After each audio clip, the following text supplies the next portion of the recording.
নমস্কার আমার প্রিয় বন্ধুরা, গৌরী রান্নাঘরে সবাইকে স্বাগত। আজ আমি লাউ দিয়ে খুব সাধারণ একটা রেসিপি দেখাবো। এটা গরমকালে ভাত দিয়ে খেয়ে দেখবেন, ভীষণ তৃপ্তি পাবেন। রেসিপিটা খুবই সহজ, আশা করি ভালো লাগবে। ভালো লাগলে লাইক শেয়ার করুন, কমেন্ট করে জানান, চ্যানেলটি সাবস্ক্রাইব করে পাশে থাকুন। সবাই ভালো থাকুন। রেসিপি দেখুন। আজ যেই রান্নাটা করব তার জন্য এখানে আমি একটা লাউ নিয়েছি, কিছুটা ডালের বড়ি নিয়েছি, লাউয়ের অর্ধেকটা কেটে নিয়েছি, তারপর ছুলে ধুয়ে এখন চ্যাপটা চ্যাপটা করে কেটে নিয়েছি। কড়াই গরম হয়ে গেছে, সর্ষের তেল দিচ্ছি।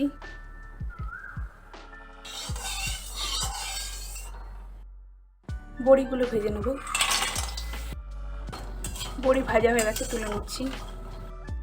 কড়াইতে আরও কিছুটা সর্ষের তেল দিয়েছি, তেজপাতা, দুটো শুকনো লঙ্কা, 1 চামচ পাঁচফোড়ন, হাফ চামচ রাঁধুনি। ফোড়ন থেকে খুব সুন্দর একটা গন্ধ ছাড়ছে। লাউ দিয়ে দিচ্ছি।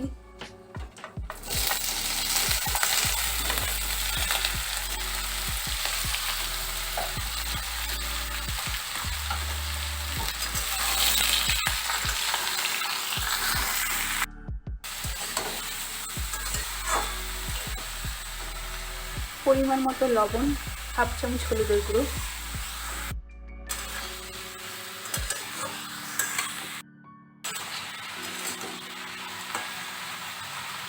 দু মিনিট ঢেকে রাখছি। 2 মিনিট বাদে ফিরে আসলাম। গ্যাসের ফ্লেমটা হাইতে রেখে একটু নেড়ে নিচ্ছি।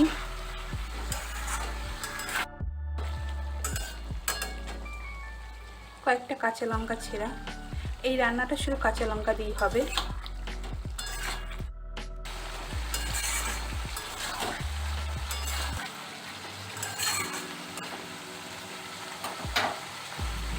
এর মধ্যে জল দিচ্ছি। এটা একটু ঝোল ঝোল হবে, খুব বেশি পাতলা ঝোল না, একটু মাখামাখাই হবে। এটা ফুটে উঠেছে। গ্যাসের ফ্লেমটা লো টু মিডিয়ামে করে একটু ঢেকে রাখছি যতক্ষণ না লাউগুলো নরম হচ্ছে। 3-4 মিনিট বাদে ফিরে আসলাম।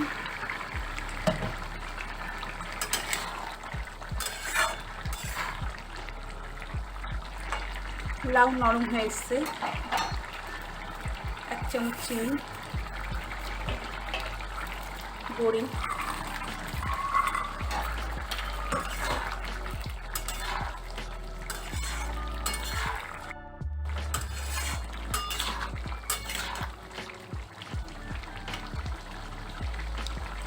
আরও 2 মিনিট ঢেকে রাখছি।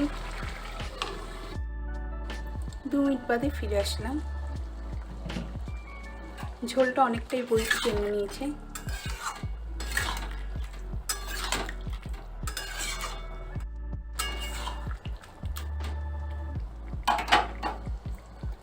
হাফ চামচের মতো আটা দিচ্ছি, ঝোলটা একটু মাখা মাখা লাগবে। আটার বদলে চালের গুঁড়ো বা ময়দাও দিতে পারেন।